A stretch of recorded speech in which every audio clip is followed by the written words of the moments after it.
would say collab. Like work with people, speak, go to networking events.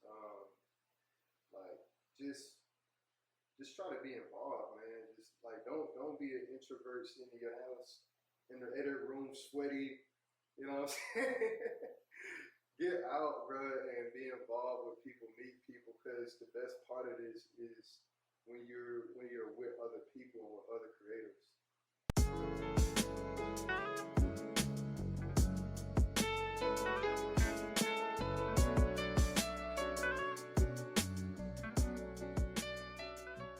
Welcome to another episode of Express Your Lifestyle Podcast. Got my guy Keenen Will, man. I appreciate it. Appreciate you, dog. How's everything been? You've been doing a lot of great shit, you know what I'm saying? Just to kind of tell the viewers on how we kind of got connected. I was chilling with one of my homies, Almighty Rizzo. My dog. Yeah, man. And Buddy was showing me his video. I'm like, who the fuck is editing this? Like, I ain't never seen edits like this. Like, it was so crazy. I'm like, who behind the videos, bro? And he had, showed me you, and I was like, he gonna have to shoot my commercial for Profile, and we did. And it was fire. And that's how we kind of got linked up, bro. Yeah, man. Me and Rizzo, man, we go back. We go back. That's my dog. That's my brother. First video we did. What was the first video we did? One of my favorite videos that we did first was Fast Pace. Okay. That was one of my favorite ones. That was the one where we was like in Helen, Georgia. That was the one you showed me. Yeah, that was the one we went all the way to Helen, Georgia. We were shooting all day. It was cold as hell. I'm on camera shaking. Him and Q, I don't know if you met Q. Shout out my dog, young Q LaFleur. They caught me shaking because it was so cold, bro. Like I was not dressed for the weather. But at the end of the day, that shoot was fun as hell. And that's probably the one that you've seen.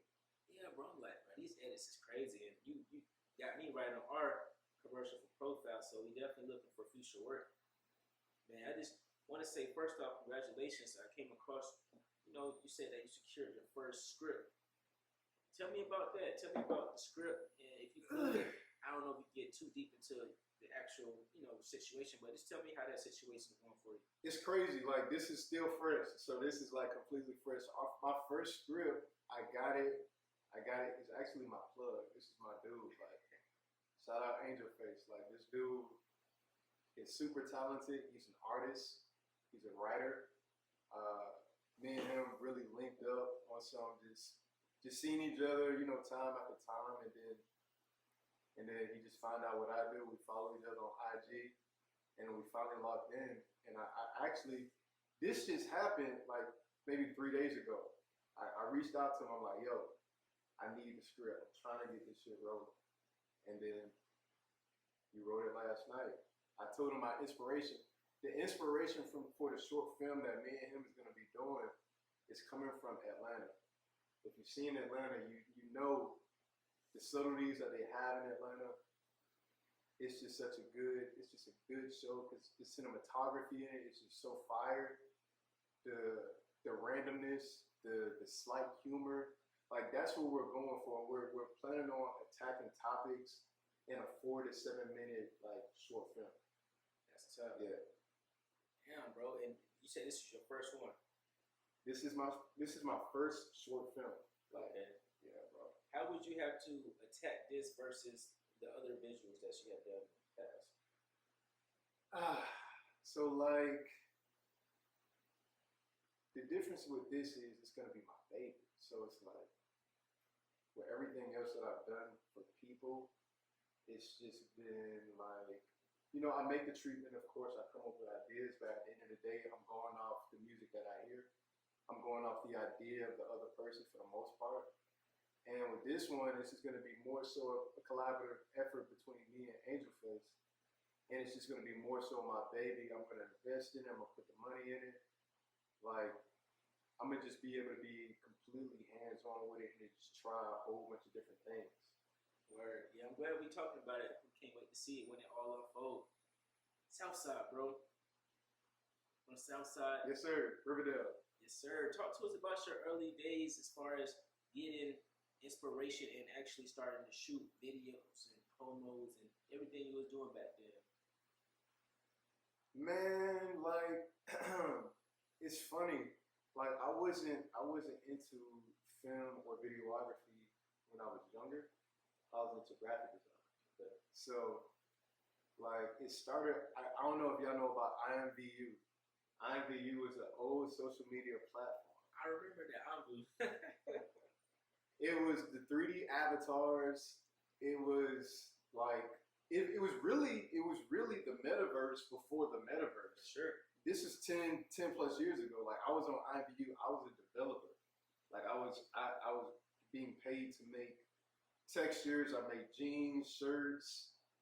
I made animations. Like I was doing graphic design first, and then it's funny. I met this dude on there, and then we started making short films with the avatars. Okay. As crazy as that might sound, we was making short films, so we would get these little 3D places on there, and then we'd get animations, and then we have the avatars doing just random things, and have like a slight script, but pretty much improvised. And then that kind of introduced my love for like storytelling. For real. What year was this? Bro, this gotta be like 2010, 2011, maybe 2009, maybe. And that that situation introduced you to the videography. Yeah. This introduced me to storytelling, and then with videography, my mom got me this Canon, this little Canon. It's called like a power shoot. It's a Canon power shoot, and that's when I first started shooting. But when I really found out that I was talented was in school for a school project. Shout out Dr. Holyfield, one of my favorite teachers in Riverdale. She's actually the sister of Evander Holyfield. And it was a marketing class. And this Shawnee was in it too. It's funny, I got the video on my computer hard drive. Shawnee was in it, and we had to make an advert for a product, a random product. So we came up with a product. It was a cologne. So we came up with a cologne, and we made a small advert for it. And then when I did it, the whole class was just like, "What the hell?" It was like, "This is fire." I had teachers coming up to me telling me it was fire and telling me about my future in it and all that. So that's where it started. So that was your first time editing anything?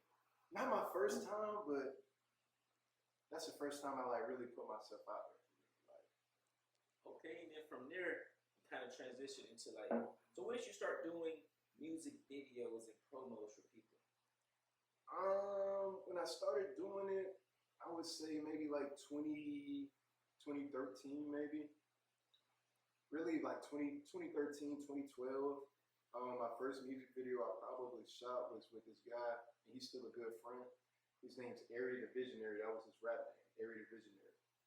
And we shot a music video in Stone Mountain. We shot it in Stone Mountain, and it was a really good video. It did its views on YouTube. It's still up there. So from 2010 to 2012, 2013, you edited that video for your class, and how did that kind of transition into you doing music videos for other people? Oh, how did that? Oh, okay. So the way that happened, like, living in the South Side, it's like, a lot of people are artists. So a lot of people are artists out in the South Side. So when I did that, Shawnee, we actually shot a video too that, like, right after that year. But I would say that was probably the first video that I could really remember me shooting. It was called Devil's Calling. It was a remix of Purpose Calling with Future. Right. And that's on YouTube still. And that's when I realized that I could really shoot music videos. And I already had a passion for music videos and just music, period. So shooting the videos, it just made sense because it just all fell within my passion for it. Right. Yeah. And what was the feedback like from those first couple music videos you did? They loved it. What you talking about? They all loved it. But me looking back now, I don't like them. It be like that. It's just like even videos that I've shot like 2 years ago, when I go back and look at it, it's just so many things that I would just do different.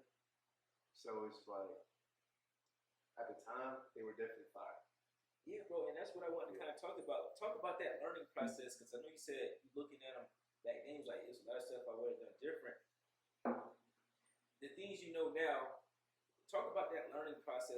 obviously like a big decade, like 2012 to 2022.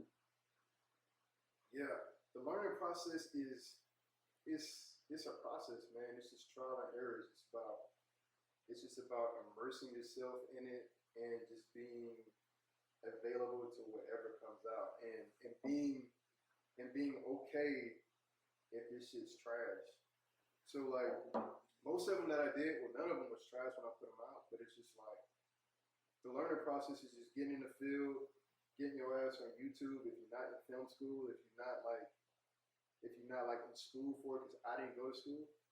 Like just use everything you got. Go to YouTube, go to a friend, go to somebody that you see that just do it better than you, and just try to learn whatever you can learn. Yeah, bro. So, is there anybody you kind of looked up to as far as online or in person or even on YouTube that kind of helps you out with the editing? Yeah, so like back then it wasn't a lot of people like I can really look up to or even go towards for like guidance on it because it wasn't really popular. Yeah. Like content creation wasn't a thing. So like on YouTube, what I will say, have you ever heard of Hot Damn My Rock? Kane Carter? Shout out Kane Carter, Hot Damn My Rock. Like he was hard as hell. He made short films by himself based off the Mario Bros. Sound familiar. You're probably more tapped in than me. Yeah, but that was my like any OGs on YouTube, anybody that was on YouTube back then heavy, like they know him. They know, remember Spoken Reasons? Yeah, for sure. Yeah, Spoken Reasons him. It was another light skinned nigga too. I forgot. But like them guys, for sure. So you're saying without content creation and somebody look up to in real life, you just kind of took that formula and put it into your own process.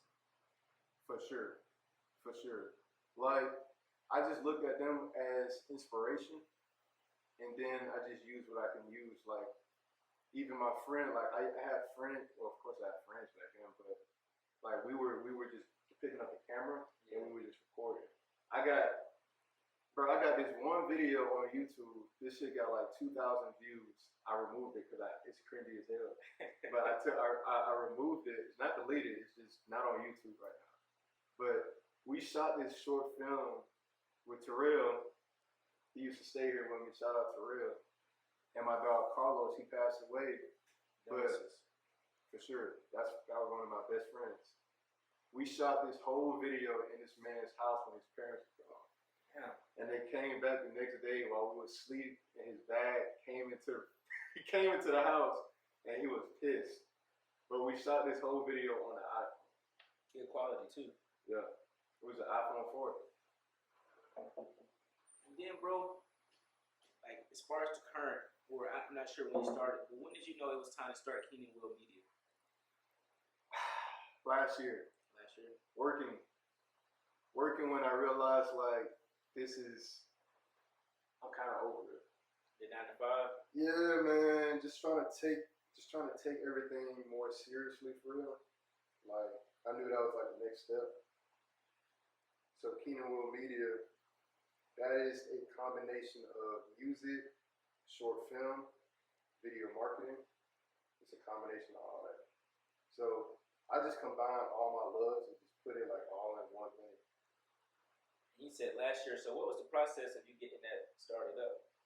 The process is just like go to YouTube. They say how you start a business. That's exactly what I did. I think everybody did that. How you start a business? Get an LLC. Open up a business bank account. Like that's what I did, and that was a process. I really had all my gear and all that already, so it's like, nigga, start up your business. Just learning about the business aspect of it. Yeah, just learning about the business aspect of it, and just taking it more seriously, scheduling yourself, being a businessman, learning about marketing. Sure. Yeah. I know we was talking a little bit. You were saying how you was by yourself. You're kind of doing all this shit by yourself.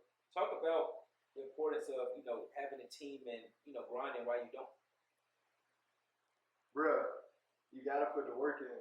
You gotta put the work in by yourself first. That way, when you ask people to be a part of the team, they know what it looked like from a nigga that's grinding. For sure. You know what I'm saying? You can't go around asking people to be a part of something where you're not even somebody that's grinding your damn self. Like you're not even doing anything. Why would somebody want to follow you? You know what I'm saying? So I've been had that grind in me for real. So then right now what I'm working on is just being a better leader for real. Just being somebody that's consistently great as I can be for real. You know what I'm saying? Hell yeah. Yeah. I know you were saying how your production. I mean, this is just me from seeing you from the internet. You work like crazy. You know what I'm saying? I wanted to ask what goes into that work ethic. You know, you say you kind of spend most of your days editing videos. What kind of goes into you getting that work ethic and just locking in for the majority of the day? Man, just because you know where you want to be at, and you know you just gotta go crazy to be there. Like you can't really just do The bare minimum. You can't do the bare minimum. And what I've learned after leaving my full time is just like you gotta put that same amount of time that you put in at that full time into your shit. Like 40 hours a week is minimum at full time. But the niggas is going crazy at that full time, they put in 60, they put in 55. So with me it was just like, all right, I put my 40 in. How am I gonna get to 40? What does 8 hours a day look like? What is this amount of time a day look like, breaking it down, and then applying the overtime. Applying the overtime in a space to where you're not draining. So my overtime is at night. Okay. I don't, you know what I mean? We all got girls, we all got families, so it's like you gotta spend time with your girls and friends. So after work, I'm probably chilling with her, I'm probably at the gym with her, and then right after that, I'm back in the lab at night. How's your time management dealing with? So I'm assuming this was at the time you was at your job, right? Because I know you just said you recently not working there no more. Yeah. How was your time management when you was working at CarMac, trying to balance that, then trying to come home and get in the lab, and trying to deal with family, your lady? How was that time period? It's insane. It's insanity. It's doable, but boy, you might burn out. For real. It's doable though. It's like you really gotta be, for people that's still working a full time and like still trying to do the passion, you can do it, but you gotta be disciplined as hell, bro. You can't want to go to work and then want to go see friends, or want to go to a party or want to go to the bar. You can't do that. You gotta go to work. If you hit the gym, hit the fucking gym, and then go home and hop on a computer. Like, bro, it was times I would go to work, I would go to the gym, I would come straight home, I would have a cup of coffee, and then I'm locked in till like 1. So, Sheesh. and then you gotta be at work at 7 a.m., 8 a.m. So you gotta have that dog for real, bro. You gotta want that shit. When you know it was time to kind of drop the job and just lock all in on doing the videos, the visuals. I knew that when I had more and more people like messing with the work, and just realizing like you can't find no more time. That time ain't nowhere else right now. So it's like where the time is at is where you spending 40 hours a week at. That's when I was like, and I even had friends. It was like, bro, I was like Renzo. He was like, bro, I was already wondering when you was gonna leave. He was like, I wasn't gonna say nothing, but I was wondering like, Matter of time. Yeah, like when were you gonna leave? So at the top of 2022, I made a promise to myself, maybe around like February or March. I was like, I'm leaving in October, and I did. Obviously, like you say, you wish your lady. That's obviously a decision that you have to think about other people as well. Was that an easy decision to do, knowing that you may not have this amount of income coming in, but you going all in on your passion? It was an easy decision. Okay. It was completely easy. I've saved money. I've planned this. I think the important thing to do is planning. So like I made that commitment to myself at the early of 2022, and I saved all my money. I still have vacation. I still have fun, but I don't do unnecessary spending. I don't buy clothes. You see what I got on my feet? I got Birkenstocks that I wear all the time on my feet. So it's like I just budgeted for it, bro, and I knew what I really wanted to do, so I knew what my spending had to be like. Word. Yeah. And I also seen you said, as far as your production, said when you unplugged your video game for about 2 weeks, you seen your production go through the roof. Talk about that 2 weeks in specific where your production was just going up. It just went up, man, because it's like the video game is fun. I love video games, bro. I've grown up off video games. So I've been spending all my life playing them. So I feel like I am more qualified to speak on that than most people I know. Like, so when I cut it out, I noticed that the time that I was spending on there, you know, I wasn't doing anything else in the house. So it went straight to editing. It went straight to the gym. It went straight to every other thing that mattered. So when I cut them video games out, I was getting edits back faster. I was learning more because I'm always on YouTube learning, doing research. My production just went stupid because I was just immersed in it. I'm not tapping my foot in the water like I'm in that shit. For sure. How do you pride your customer service? I know you said you love to get on the edits and get people their stuff back as quick as they can. How do your customers or clients, I would say, respond to your customer service that you provide them? I'm still learning just like everybody else. Every single edit I do, every single video I shoot, I'm learning every time. But I would say my customer service stars are pretty high. I always go above and beyond. That's important to me. Napoleon Hill, one of the people I look up to the most. One of his main things is just always go above and beyond at everything you do, whether you're working for somebody else or you're working for yourself. Always go above and beyond. Like, because at the end of the day, you're paying, like, that person is investing in you and you're doing yourself a justice because anytime you go above and beyond, you're just pushing yourself. You're pushing yourself. That's all. That's facts. Yeah.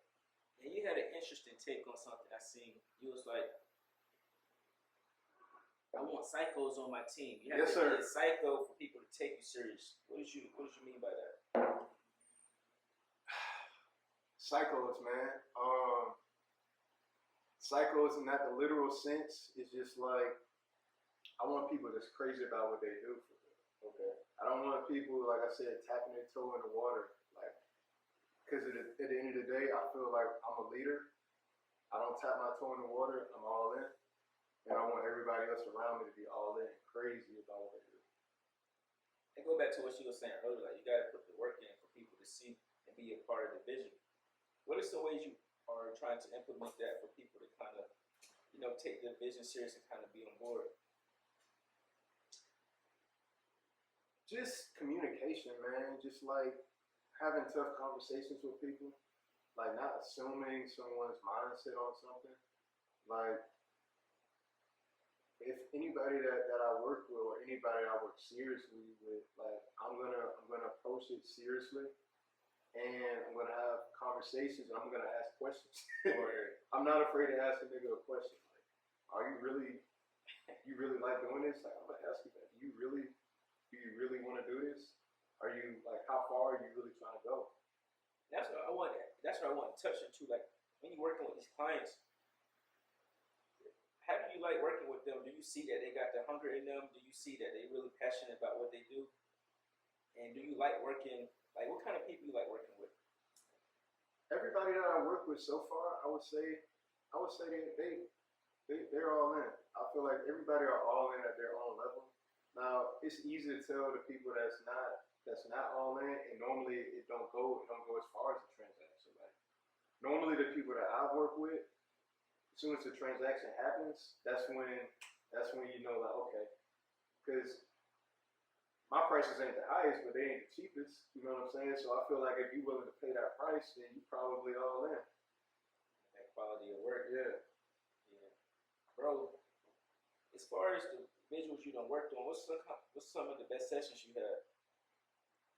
The best sessions on visuals, bro, like it's crazy because I enjoy every session, man. Like every session, like I said, even when we shot at Atlantic Station, like I learned things because I didn't do a clothing brand before. Oh, that was your first. That was my first clothing brand. Like, what you had learned from that session? What I've learned from it is just preparation,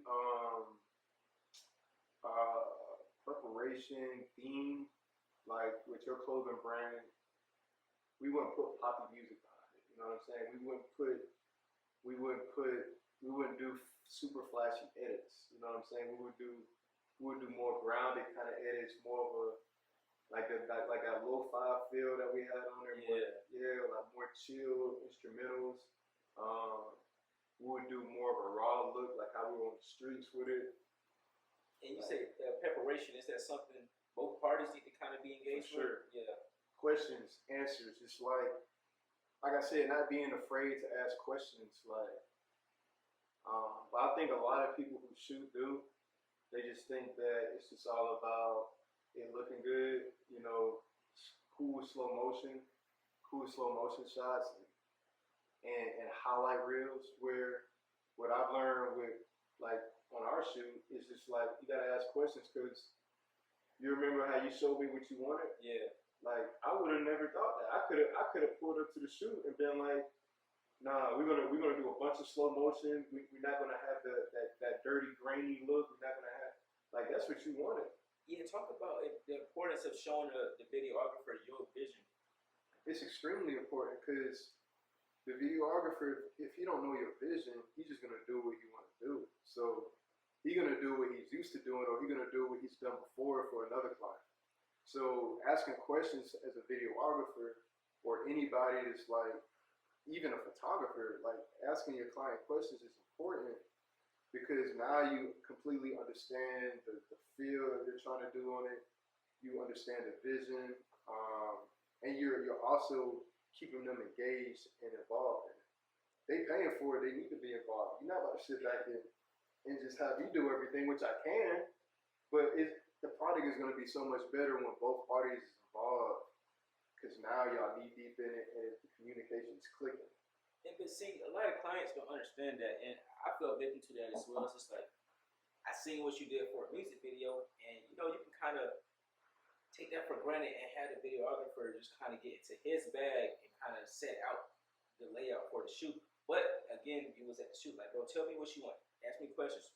How do you want this? How you want that? So it's a two-way street. I feel like people can get kind of caught up in letting the videographer take the lead in the situations. For sure.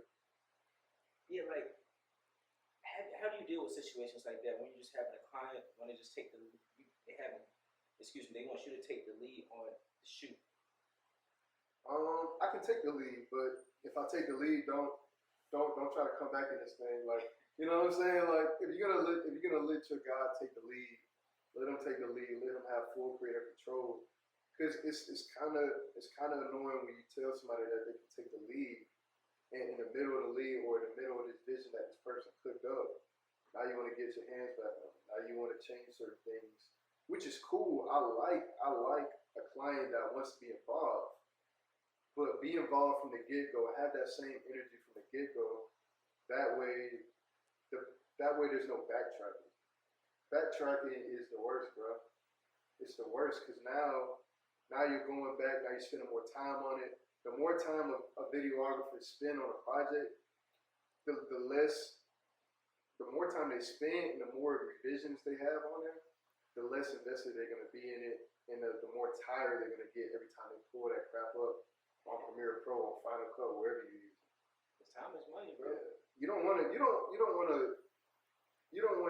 videographer to lose enthusiasm, bro. You don't. Now that was some good game. You got any more game for any up and coming for the videographers? That was some solid advice, I would say. I would say collab. Like work with people, speak, go to networking events.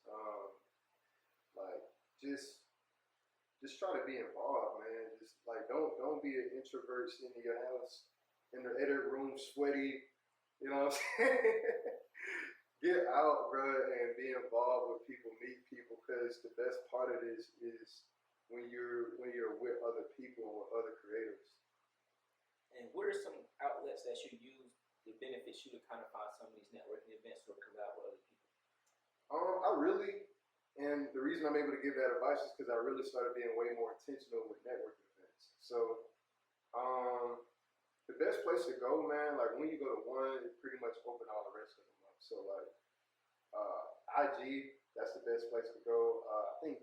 I think Eventbrite got them all listed on there. It's websites that got events listed, all the events listed on certain dates for the whole month. So you can just go on there and then just pick out. What I try to do is I try to pick out at least one a month. One a month, and then stick to it. So you picking up that one a month, it's kind of like you doing different events, or you just trying to like stay consistent?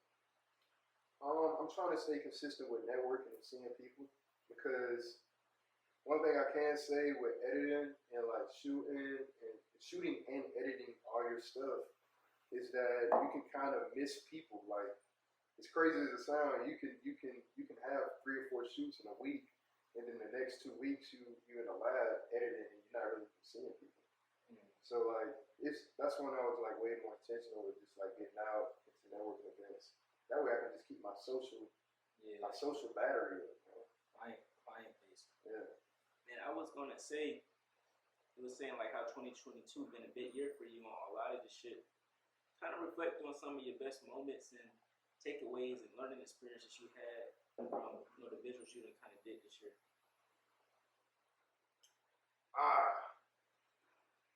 I would say my biggest learning moments came from it's definitely this year. Okay. Definitely this year, and at the end of 2021. The biggest learning lessons I had was like during events, when I was shooting events, because events are so fast. Moments come and go, and it requires a lot of preparation. It requires preparation, a lot of communication with the client, event planners, and that kind of stuff. And when it comes to music videos, what I've noticed, what I've learned, I would say just preparation too, like getting in your bag with making treatments, getting in your bag with just trying new things and then just putting things out fast. Like, fast edits are the best. Like, shout out my dog Shawnee. Like, me and him, bro, we put shit out fast, bro. We don't sit on videos. Like, me and this man probably done did like 17, 18 videos in 2022, and that started in April. Like I was telling you, bro, all of that shit is micro content. Behind the scenes, we was chopping it up about that. Like, for sure. I know you got some clips that you ain't even put out in the music video. You can put that behind the scenes workout for your content. Yep. Preparing, you just said preparation. You can put out preparation videos, how you trying to cook up the whole visual. Facts. Because like what I've also learned, like talking about what you just said, like that micro content, everything you make, and this is another gem for real. Like, everything you make with an artist, like, use your audio footage to the fullest, bro. Like, that's one thing me and him always do. We use everything to the fullest. Like, every video we shoot, it's like 3 or 4 different like little micro clips to go with it, or even just story clips. Even if it ain't being posted, even if it ain't on YouTube or an IG post or TikTok. Like, just feed your viewers with this micro content on the story, just with the bloopers, just before the shoot, during the shoot, breaks in the shoot. Just throw all of it out there. Don't just throw the finished product out. People care way more about the BTS than the finished product, for sure. You say y'all got like 18, 17 videos? I don't know what number we have right now, but it was like 16 like 2 months ago or something. So we probably got like 20. Talk about working with someone like that. That's just like real persistent on locking in like that. Man, it's kind of like iron sharpening iron, man. It's like it's like iron sharpening iron, bro. Like, constantly driving each other crazy as far as getting better, and just like staying consistent and locking in with somebody, bro. It's just gonna take your career to the next level, bro. Because you constantly learning, you constantly putting stuff out. You testing your turnaround time constantly, and you get to see instant feedback from people, like consistent feedback from people. Yes, so, I seen one clip that I had dropped on Twitter for one of his music videos. The shit was going up. Yeah, they all go up. No, all of them going up. That one specific. Yeah, for sure. What's that shit, man? He was outside with the black car. Smoke Oh mix. yeah, Pimpin'. Yeah, that's received a lot of great feedback. Yeah, Pimpin' is one of our favorite ones. That was one of the ones, the first ones that we put on Apple Music. So we got the video shot. We shot the video down the street from my house at a park. We shot the video and then put that shit out like the same week, I believe. Yeah, And then put it up on Apple Music the same week. that's tough, bro. Talk about your future plans, like what you got cooking up. I know you said you got the script going on. What you see, what you envision for, I would say next year, this year finna come to an end. Man, my vision for next year is short films, expanding on this music. Like I'm gonna get deeper into the music bag as far as my business go. Like I'm trying to expand on that. I also want to partner with more creatives, the photographers, the graphic designers, animators. Like I want to grow Keenen Will Media to where we have interns. You know what I'm saying? I want interns to do those things and grow with them and give them value and give them opportunities to meet some of the people I know. What's some tasks you're trying to delegate to the interns? Like, what's some stuff that they can take off your hands? I would say right now, I would love an editor. I would love another editor. For more so the smaller content. Okay. So an editor, I would love a photographer, a fired young photographer who just want to work and take as many photos as possible. Like I want that. I want a graphic designer, and something I don't talk about a lot is an animator. I would love an animator because I feel like animation is slept on right now in music videos and also in videos. Period. As far as on a lower budget, like of course big corporations can hire animators and stuff, but on our level right now, I feel like if we can get an animator, that would set a lot of our stuff apart from everybody else. Nah, you're right. I don't see too many people doing animation. No, you don't. That's tough. You gotta lock in with some animators. Like I was saying, the intern work is definitely something you can incorporate. You know, even if it's unpaid, you don't even. We're not assholes. We're gonna, give you some lunch, free merch, tap in, like you were saying, like connect them with other people. Mm-hmm. Yeah. Yep. Tap in and like it's like I feel like the people that get it, the people that go far, are the people that's not, especially if you're young. Why are you worried about making $100? Like you need to be worried about getting the feel and the bigger picture and tapping in. And I'm not saying give your work away for free for people that's just trying to use you. I'm saying give it, tap in with people that you see that are leaders and that are constantly working and that are constantly that has a good brand and a good face card like that treats people well. Like lock in with those people because at the end of the day, they are going to look out for you. Like they're going to take care of you. Now, I hope next time we revisit this, you already got some people on your team working for you. It's going to happen. It's going to happen. Bro, I definitely appreciate your time. Like I said, you one of the niggas we finna lock in with as far as our work as well. So I just hope, people that seen this kind of take what you said and tap in. For sure. Hey, check out KeenenWillMedia.com, man. Check out Keenen_Will on Instagram and check out the Twitch. I'm gonna promote this Twitch to my damn face follow. Hey, if you're a videographer, if you're an editor, tap into the Twitch because I do the live edits and we be having a good time. I'm gonna also start having guests and shit come on. Right now, it'd be me and Sonny in there cooking up, which is all you need right now. But I'm gonna have guests and shit come too and vibe out. Now, for sure, tell them you say you're gonna start trying to do like some content. People can like learn like some of the editing process you do. Talk to them about that. Yeah, on YouTube, I'm gonna tap more into that. I'm gonna tap into the YouTube a lot more to where I'm pretty much talking over the video that we shot and all the BTS that we shot. I'm gonna do voiceovers, just showing you what we thought, how we came up with things, the thought process, and just showing, just kind of having you feel like a fly on the wall. Like that's my whole goal with that. It's just to have the viewer feeling like a fly on the wall with everything that's going on. So it's gonna be really raw content.